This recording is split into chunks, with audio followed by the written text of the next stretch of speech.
Morning student. आज हम लोग बात करेंगे क्लोरोबेंजीन का रासायनिक गुण।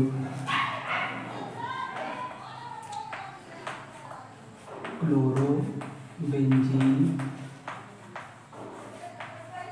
या जो सीधा सीधा हेलोएरीन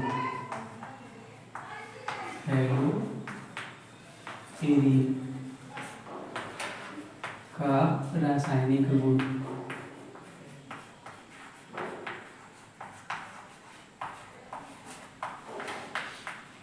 और ये हेलो एल्केन का पार्ट 6 है। आज छठवीं क्लास है। इसके पहले हम लोग बनाने की विधि, नामकरण वगैरह देखे थे और भौतिक गुण देखे थे, जैसे जिसमें भौतिक गुण में शामिल क्या क्या किया गया था। नोट रखे थे भौतिक गुण में जो क्लोरोबेंजीन है या हेलोएरीन है, यह मधुर गंध का होता है। इसका क्वथनांक लगभग 132 डिग्री सेल्सियस का था। ये जल से भारी होता है, जल में अविलेय होता है, कार्बनिक विलायकों में विलेय होता है। इन सब के बारे में हम लोग बातें कर चुके थे। तो आज हम इसके रासायनिक गुण के बारे में बात करेंगे। जब रासायनिक गुण के बारे में बात करेंगे तो इसमें कौन कौन सी अभिक्रिया देखी जाएगी। चलिए एक एक अभिक्रिया के बारे में देखा जाता है। तो आपका पार्ट 6 है। अब हम शुरू करेंगे रासायनिक अभिक्रिया। रासायनिक अभिक्रिया में पहली जो अभिक्रिया है हेलोएरीन की या क्लोरोबेंजीन का, वो है क्लोरोबेंजीन की प्रतिस्थापन अभिक्रिया। प्रतिस्थापन अभिक्रिया। अब ये जो प्रतिस्थापन अभिक्रिया है, इसमें होगा क्या, क्लोरोबेंजीन के परमाणु अणु पर से क्लोरीन को हटाना है और उस क्लोरीन को हटाने के बाद जिसके भी साथ जोड़ेंगे तो वो जो भी अपना करेस्पॉन्डिंग कंपाउंड्स बनाएगा वो आपका नाम दिया जाएगा क्लोरोबेंजीन का प्रतिस्थापन। प्रतिस्थापन का मतलब एक को हटा करके दूसरे को लगाना है। और हटाना किसको है, हम लोग स्पेशली देखते हैं किसके, क्लोरोबेंजीन के बारे में देख रहे हैं। तो इसी क्लोरोबेंजीन को हटाना है, भी उसी को हटा के दूसरे परमाणु को लगाना है, अणु को लगाना है, तब आपका प्रतिस्थापन अभिक्रिया रहेगा। और उस अभिक्रिया में पहली जो अभिक्रिया है किसके द्वारा हम लोग प्रतिस्थापन कराएंगे, OH समूह द्वारा विस्थापन या हाइड्रोक्सिल समूह द्वारा विस्थापन। OH समूह द्वारा विस्थापन, OH समूह द्वारा विस्थापन, ये पहली है प्रतिस्थापन अभिक्रिया की। अब जो हमारा क्लोरोबेंजीन है उसमें लगा हुआ क्लोरीन OH के द्वारा हटाया जाएगा। अब हम कुछ ऐसे पदार्थ, ऐसे यौगिक लेंगे जिनके पास OH उपस्थित हो, तभी तो हम उसको हटा पाएंगे। तो चलिए, तो क्या क्या है, पहला है आपका क्षार के द्वारा। चलिए ये OH द्वारा हम कर रहे हैं, पहला OH द्वारा विस्थापन। तो जब हम OH द्वारा विस्थापन कर रहे हैं तो लेना क्या है, कास्टिक सोडा या कास्टिक पोटास कुछ भी ले लीजिए। जब हम लेंगे तो वो अपना यौगिक बना के देगा, संभवतः फिनॉल के रूप में। जब वो फिनॉल के रूप में देगा तो ये आपका पहला रहेगा। चलिए, तो इसमें रहेगा क्या, NaOH द्वारा, NaOH या KOH, किसी भी के द्वारा हम करेंगे। तो अब रख लीजिए, अब जो आपका क्लोरोबेंजीन है तो क्लोरोबेंजीन के लिए ये, और यहाँ कौन, क्लोरीन, या आपका क्लोरोबेंजीन। अब करा किसके साथ रहे हैं, NaOH या KOH के साथ, NaOH या KOH के साथ करा रहे हैं। तो जब हम लोग क्लोरोबेंजीन को NaOH या KOH के साथ कराएंगे, NaOH या KOH के साथ, लगभग आपका 200 से 300 डिग्री सेल्सियस पर और लगभग 200 एटमॉस्फेरिक प्रेशर पर होगा ये। जब हम इतने पे करा रहे हैं तो जो आपका बनेगा, तो यहाँ से विस्थापन कराना है किसके द्वारा, OH के द्वारा। जब OH को हम यहाँ लेके आएंगे तो ये हटेगा किसके साथ में, इसके साथ में हट जाएगा।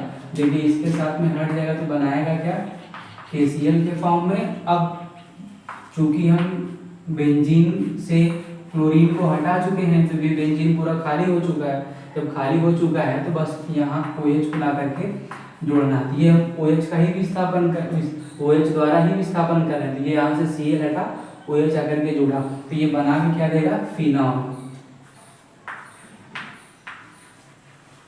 तो जब हम लोग क्लोरोबेंजीन को NaOH या KOH के साथ 200 डिग्री सेल्सियस पे 200 एटमॉस्फेरिक प्रेशर पे अभिक्रिया कराएंगे तो फाइनली बना क्या देगा, फिनाल बना के देगा। तो ये पहली प्रतिस्थापन की अभिक्रिया हो गई। अगला है दूसरा है साइनाइड समूह द्वारा विस्थापन।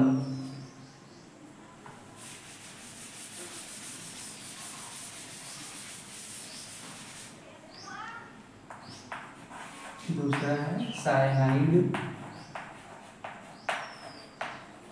समूह द्वारा विस्थापन। अब साइनाइड समूह में आपका ये द्वारा विस्थापन। अब जब हम लोग क्लोरोबेंजीन का Cn साइनाइड समूह के द्वारा विस्थापन कराएंगे तब वो आपका फेनिल साइनाइड या फेनिल आइसोसाइनाइड के रूप में बनाएगा, जो हम लोग पिछले अभिक्रिया में देख चुके थे। तो कहाँ से है, तो उसमें आपको लेना क्या क्या है, किसके साथ कराना है साइनाइड में। तो इसमें आपका रहेगा क्यूप्रस साइनाइड, जो आपका क्लोरोबेंजीन को कराना किसके साथ है, क्यूप्रस साइनाइड। ये अब जब क्यूप्रस साइनाइड के साथ में कराएंगे तो यहाँ से ये आपका अलग हो जाएगा, और जब ये अलग हो जाएगा तो बनाएगा क्या, CuCl। अब हम इसके द्वारा विस्थापन करा रहे हैं, तो अब ये हट चुका है यहाँ से। जब ये हट चुका है तो बस उसी के स्थान पे हमें ले जा करके जोड़ लेना है किसको, Cl को। ये आपका बना लेगा फेनिल साइनाइड। तो ये आपकी रहेगी किसके द्वारा, साइनाइड समूह द्वारा विस्थापन किसका, क्लोरोबेंजीन का। तो जब हम लोग क्लोरोबेंजीन को क्यूप्रस साइनाइड के साथ कराएंगे तो फेनिल साइनाइड बना के देगा। और ये जो आपकी अभिक्रिया है पीरिडीन की उपस्थिति में हो रही है, पीरिडीन की उपस्थिति और लगभग 200 डिग्री सेल्सियस पे काम हो रहा है। तो ये आपका हो जाएगा साइनाइड समूह द्वारा विस्थापन। जब हम लोग साइनाइड समूह का विस्थापन करेंगे तो फेनिल साइनाइड बनेगा, फेनिल साइनाइड। अभिक्रिया आसान है, बस क्वेश्चन आपका पूछ सकता है कि क्लोरोबेंजीन के 2-3 रासायनिक गुण या स्पेशल नाम करके दे देगा कि CuCl का प्रतिस्थापन या OH का कोई प्रतिस्थापन। तो जिसका कहेगा उसके अनुसार आपको यौगिक बनाना है, उसके अनुसार अभिक्रिया कराना है। तो यह अब अगला आपका है NH2 समूह द्वारा विस्थापन या एमीन समूह द्वारा। NH2 या तो क्या, एमीन द्वारा विस्थापन।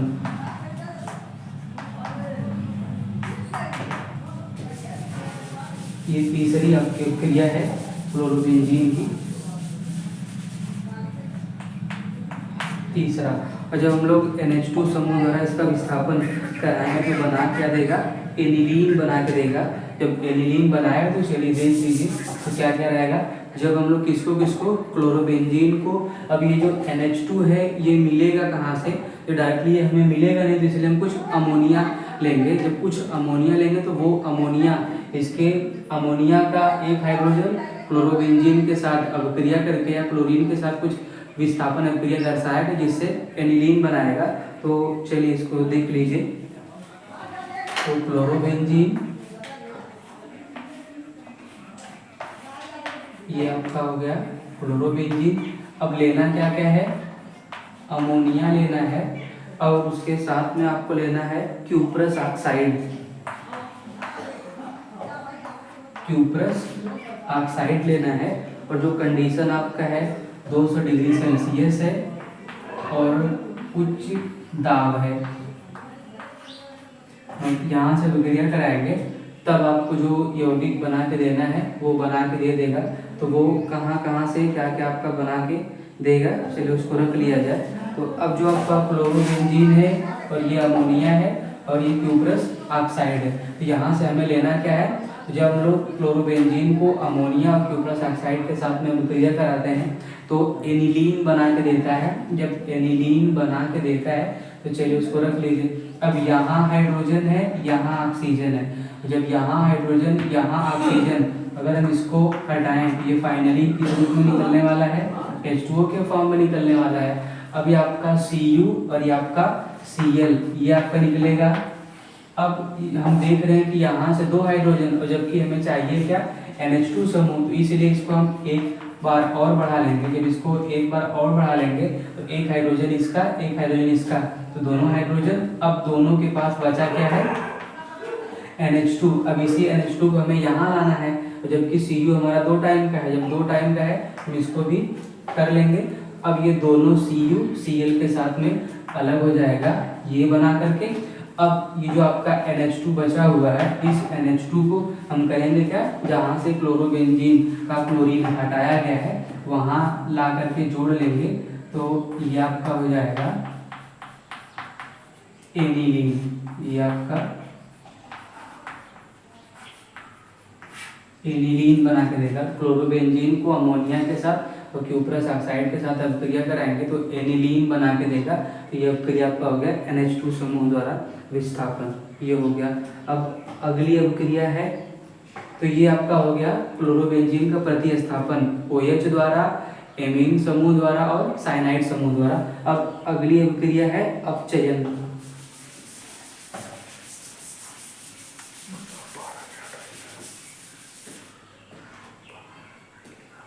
चलिए, अब प्रतिस्थापन के बाद है इसका अपचयन। अब जो अपचयन है यहाँ हम लोग कराएंगे किसकी सहायता से, या तो हाइड्रोजन जोड़ दे तब अपचयन कराएंगे, ऑक्सीजन हटा दे, और जबकि हमारे पास ऑक्सीजन का कोई परमाणु वगैरह कुछ है नहीं तो यहाँ ऑक्सीजन की बात ही नहीं रखेंगे। तो सीधा सीधा हम हाइड्रोजन को जोड़ करके अपचयन कराएंगे। जब सीधा सीधा हाइड्रोजन को जोड़ करके अपचयन कराएंगे तो ये जो अपचयन होगा वो निकिल, एल्यूमिनियम और मिश्र धातु के उपस्थिति में कराएंगे। तो चलिए रख लिया जाए। तो ये आपका क्लोरोबेंजीन, ये आपका क्लोरोबेंजीन। अब जो अपचयन कराना है तो हाइड्रोजन हमारे पास रहेगा ही। अब करना क्या है, कुछ लिथियम एल्यूमिनियम धातु लेना है जो आपका है उसको रख लीजिए। निकिल, एल्यूमिनियम मिश्र धातु के रूप में निकिल, एल्यूमिनियम, कोई क्षार की उपस्थिति ये। अब जो हमारा हाइड्रोजन है ये हाइड्रोजन इस Cl के साथ पहले हम हटा दें। जब पहले हम इसको हटाएंगे तो हट जाएगा HCl के फॉर्म में। अब जब यहाँ से हटाए हैं तो यहाँ एक हाइड्रोजन कम, क्योंकि इसको लगाने से पहले हाइड्रोजन हटाया गया है। जब हाइड्रोजन हटाया गया है तो कुल कितनी बार हम हाइड्रोजन लगाने वाले हैं, 2 बार। जब 2 बार हाइड्रोजन लगाने वाले हैं तो अब जो हम यहाँ से क्लोरीन हटाएं तो इसका स्थान खाली है। अब ये हाइड्रोजन आकर के इसके स्थान जुड़ जाएगा यहाँ। या तो हम इसको सीधा सीधा जो इसकी संरचना हो रही है ऐसे कर लें तो ये आपका हो जाएगा क्या, बेंजीन बनाएगा। तो क्लोरोबेंजीन के अपचयन से बनेगा क्या, केवल बेंजीन बनेगा। ये आपका हो गया अगला अपक्रिया। अब अपचयन के बाद है वुड्स फीडिंग अपक्रिया। चलिए इसके बारे में हम लोग थोड़ा सा देख लेते हैं, जो कि हम लोग पहले वीडियो में आपको दिया जा चुका है अपचयन के बाद।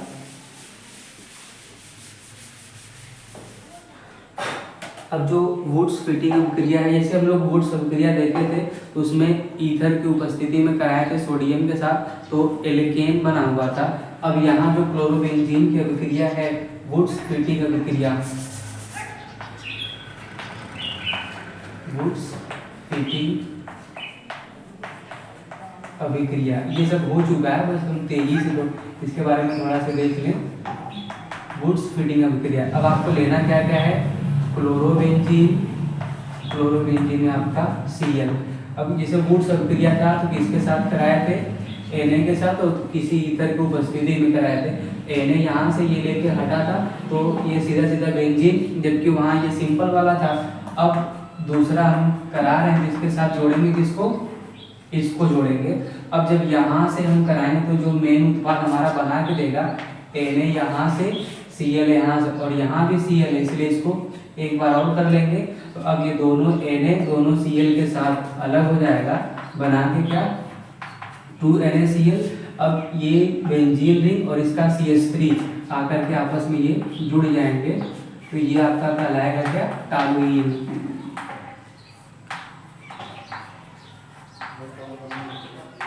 तो जब हम लोग क्लोरोबेंजीन का कुछ फिटिंग अभिक्रिया कराएंगे, क्लोरोबेंजीन को सोडियम और एल्किल हैलाइड या मेथिल क्लोराइड के साथ, किसी भी हैलाइड के साथ कराएंगे, तो आपका मेन उत्पाद टॉलुइन के फॉर्म में बना के देगा। तो ये हो चुका है पहले। अब अगली अभिक्रिया आपका है वुड्स फिटिंग के बाद बेंजीन रिंग प्रतिस्थापन अभिक्रिया। अब जो बेंजीन रिंग प्रतिस्थापन अभिक्रिया है, इसमें ये हम लोग पहले बना चुके, बस बहुत तेजी से हम लोग देखेंगे। बेंजीन रिंग स्थापन अभिक्रिया किसके किसके साथ में है। पहला आपका क्लोरोबेंजीन का, पहले ये बना लीजिए बेंजीन रिंग प्रतिस्थापन अभिक्रिया, बेंजीन रिंग प्रतिस्थापन अभिक्रिया। अब इसमें क्या क्या है, पहला नाइट्रीकरण। और जब हम नाइट्रीकरण कराएंगे किसकी सहायता से, नाइट्रिक अम्ल की सहायता से, तो एक हाइड्रोजन यहाँ से, और जब भी हम बेंजीन रिंग प्रतिस्थापन अभिक्रिया कराएंगे वहाँ जो उत्पाद बनेगा आर्थो और पैरा का बनेगा। जब आर्थो और पैरा का बनेगा तो आर्थो का हाइड्रोजन, पैरा का हाइड्रोजन, तो जब आर्थो और पैरा बने, यहाँ हाइड्रोजन, यहाँ से ऑक्सीजन लेके अलग हो जाएगा H2O के रूप में। अब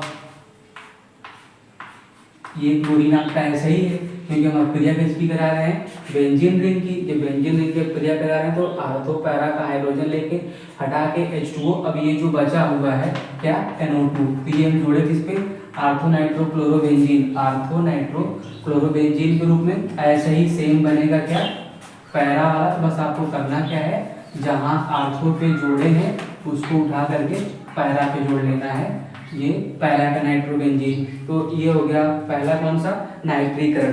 अब अगला जो आपका है सल्फोनीकरण। अब सल्फोनीकरण में सेम प्रक्रिया करना है। तो पहले आपका क्लोरोबेंजीन, अब लेना क्या है, सल्फोनीकरण के लिए सल्फ्यूरिक अम्ल। अब जब वही आर्थो पैरा दे रहा तो फिर हाइड्रोजन, फिर ऑक्सीजन लेके अलग कर देंगे, बनाएगा क्या H2O। अब इसके पास बचा क्या है, SO3 और H। अभी जो SO3H बचा हुआ, जब हम इसको जोड़ेंगे आर्थो पैरा का सल्फोनिक अम्ल देगा। जब आर्थो और पैरा का सल्फोनिक अम्ल दे रहा है, मान लीजिए कि SO3H, ये हो गया आर्थो का सल्फोनिक अम्ल। फिर ऐसे सेम क्या करेंगे, पैरा का सल्फोनिक अम्ल बना के हम प्राप्त कर लेंगे। ये आपका क्लोरोबेंजीन। अब यहाँ हो जाएगा क्या आपका SO3H, ये आर्थो पैरा का सल्फोनिक अम्ल हो गया दूसरा प्रतिस्थापन। अब तीसरा जो प्रतिस्थापन है वो है हैलोजनीकरण। और जब हैलोजनीकरण कराएंगे तो आर्थो और पैरा का डाइक्लोरो बनाएगा। तो जब डाइक्लोरो बनाएगा, चलिए तीसरा हम देख लें हैलोजनीकरण, क्योंकि ये सब अभिक्रिया हो चुका है, तो बस ऐसे हम लोग थोड़ा सा इसको देख लें कैसे हुआ है हैलोजनीकरण। ये क्लोरीन, मान लीजिए फिर से हम किसके साथ करा रहे हैं, क्लोरीन ही के साथ। तो आर्थो पैरा का हाइड्रोजन ले लीजिए, ये बनाएगा क्या HCl। अब जहाँ से हाइड्रोजन हटाए हैं वहाँ फिर उसके स्थान पे हम जोड़ेंगे, तो ये डाइक्लोरो, आर्थो का डाइक्लोरोबेंजीन सेम ऐसे ही रखेंगे, पैरा का डाइक्लोरोबेंजीन। ये आपका हो गया, पैरा का भी रख लीजिए, ये Cl, ये आपका, तो ये पैरा का डाइक्लोरोबेंजीन, ये आर्थो का डाइक्लोरोबेंजीन। तो ये हो गया हैलोजनीकरण। अब जो अगली अभिक्रिया है ये भी हो चुका है, चलिए उसको तेजी से देख लेते हैं। क्लोरल के साथ अभिक्रिया, क्लोरल,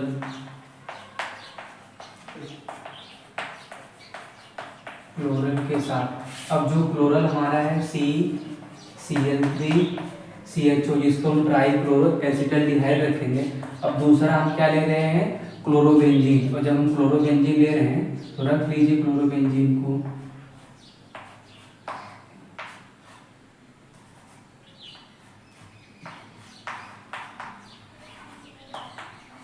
ये अब जब हम क्लोरोबेंजीन के साथ में कराएंगे, क्लोरल के साथ जो एक स्पेशल यौगिक बना के देगा, DDT बना के देगा, डाइक्लोरो डाइफेनिल ट्राइक्लोरोएथेन, तो हम लोग पिछले क्रिया में देख चुके हैं। तो यहाँ का हाइड्रोजन, यहाँ का हाइड्रोजन, क्योंकि दोनों के पास हाइड्रोजन है, तो दोनों का हाइड्रोजन और ये ऑक्सीजन लेके अलग हो जाएगा।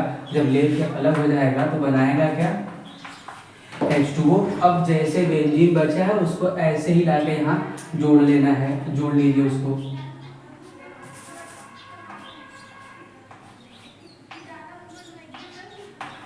एक आपका बेंजीन,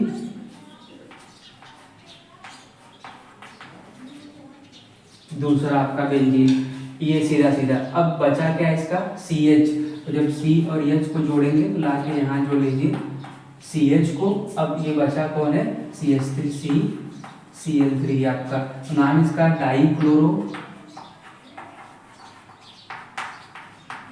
डाइक्लोरो। फिर ये कौन, बेंजीन, तो बेंजीन के लिए डाइफेनिल। अब ये पहला कार्बन, दूसरा कार्बन, दो कार्बन के लिए हम करेंगे क्या, एक, लेकिन उसके पहले ये है, तो ये कितनी बार, 3 बार है, तो 3 बार के लिए डाइक्लोरो डाइफेनिल ट्राइक्लोरो, 2 कार्बन का नाम क्या, एथेन। ये या इसका शॉर्ट फॉर्म क्या, DDT, डाइक्लोरो डाइफेनिल ट्राइक्लोरोएथेन। ये महत्वपूर्ण है क्रिया, इसको आप ध्यान में रखेंगे। ये क्वेश्चन दे सकता है कि क्लोरोबेंजीन से DDT कैसे बनाएंगे या क्लोरल से कैसे DDT बनाएंगे। ये 2015-2017 कुछ वर्षों में लगातार पूछा हुआ है, तो इसको आप देख लेंगे। अभी जो आपका DDT है बहुत ही हानिकारक है, इसका गठन जल्दी नहीं होता है, और अगर किसी जीव के अंदर चला जाता है तो वो उसके साथ मिल करके उस जीव को नुकसान पहुंचाता है, इसलिए उसको रोक लगा दिया गया है। तो DDT का उपयोग पर्यावरण के लिए हानिकारक है, और इसका जो उपयोग है हानिकारक कीटनाशक के रूप में किया जाता था, लेकिन अब इसको वैध कर दिया गया है। तो ये आपका हो गया क्लोरल के साथ क्रिया। अब जो अगला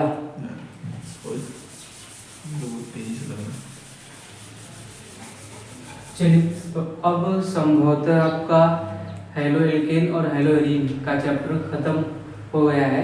अब इसके बाद जो भी आपको क्वेश्चन इसमें छोटा हुआ लग रहा है, कोई क्रिया छोटा हुआ लग रहा है, तो उसको आप कमेंट सेक्शन में बताएंगे। अब हम अगले वीडियो में अगले चैप्टर एल्कोहल फिनाइल ईथर की बात करेंगे। होमवर्क में आप कुछ एल्कोहल के बारे में पढ़ के आएंगे, नाम क्या है उसका, वर्गीकरण कुछ पढ़ के आएंगे, बाकी आगे देखा जाएगा। Thank you.